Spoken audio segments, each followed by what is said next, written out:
ইয়া আল্লাহ, তুমি ক্ষমা করো। এ আমি কি দেখলাম, এ আমি কি শুনলাম। আল্লাহ সবার বুকের ধনকে হেফাজতে রাখুক। আজই সবাই সাবধান হয়ে যান এই ব্যাপারে। 1 চামচ প্যারাসিটামলই কেড়ে নিল 1 বছরের একমাত্র ছোট্ট সোনামণিকে।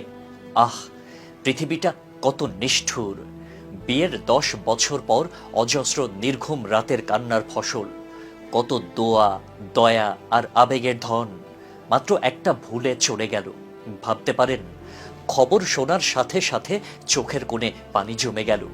মায়ের কাছে সন্তানের চেয়ে দামি কিচ্ছু নাই, নাই, নাই। পৃথিবীর সব জ্ঞান, ডিগ্রি, টাকা, যোগ্যতা সব কিছু তার কাছে অর্থহীন।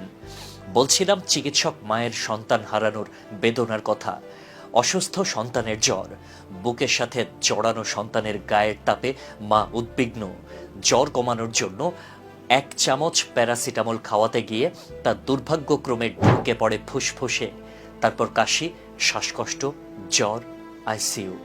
এরপর সব শেষে সাদা কাপড়ে মোড়ানো কফিনে। সব শেষ হয়ে গেল। অনেক মাকেই দেখেছি জোর করে ওষুধ বা অন্যান্য খাবার খাওয়াতে। আপনারা এখনই সাবধান হন। ওষুধ সেবনের পরপর যদি শ্বাসে সাঁই সাঁই শব্দ হয়, শ্বাসকষ্ট হয়, তবে ইমার্জেন্সিতে চলে যান। বাচ্চাকে নিরাপদে ওষুধ সেবন খুব সহজ কাজ নয়।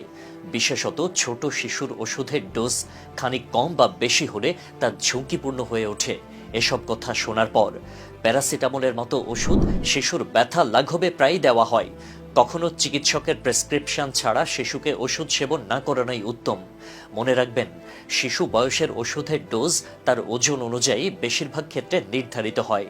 6 মাসের নিচের বাচ্চাকে প্রেসক্রিপশন ব্যতি রেখে কাশির ওষুধ না খাওয়ানো উত্তম। একই বোতলের ওষুধ 2 বাচ্চার জন্য ব্যবহার করতে নেই। প্রত্যেক শিশুর আলাদা আলাদা ডোজ থাকে। সঠিক মাত্রার ডোজ শিশুকে খাওয়ানো অত্যন্ত গুরুত্বপূর্ণ। নানা পদ্ধতিতে তা করা যায়। যে শিশু এখনো পান করতে অভ্যস্ত নয়, তাকে ডোজিং সিরিঞ্জ ব্যবহার করে প্লাস্টিক ড্রপার, ছোট ডোজিং কাপের সাহায্যে সঠিক ডোজ খাওয়ানো চাই। বাচ্চাদের সিরাপ খাওয়ানোর ক্ষেত্রে সর্বোচ্চ সতর্কতা অবলম্বন করুন। শিশুর ওষুধ শ্বাসনালীতে চলে গেলে গুরুতর সমস্যা হতে পারে, তাই এটি এড়ানোর জন্য কিছু বিশেষ পদ্ধতি অনুসরণ করুন। শিশুকে সঠিক অবস্থানে বসান। শিশুকে খাওয়ানোর সময় কখনোই শুইয়ে খাওয়াবেন না। শিশুকে কোলের ওপর নিয়ে সোজা অবস্থায় বা আধা শোয়া অবস্থায় রাখুন। যদি শিশু নিজে বসতে পারে তাহলে সোজা করে বসান। ছোট চামচ বা ড্রপার ব্যবহার করুন। সিরাপ বা তরল ওষুধ খাওয়ানোর জন্য চামচের পরিবর্তে ড্রপার ব্যবহার করুন।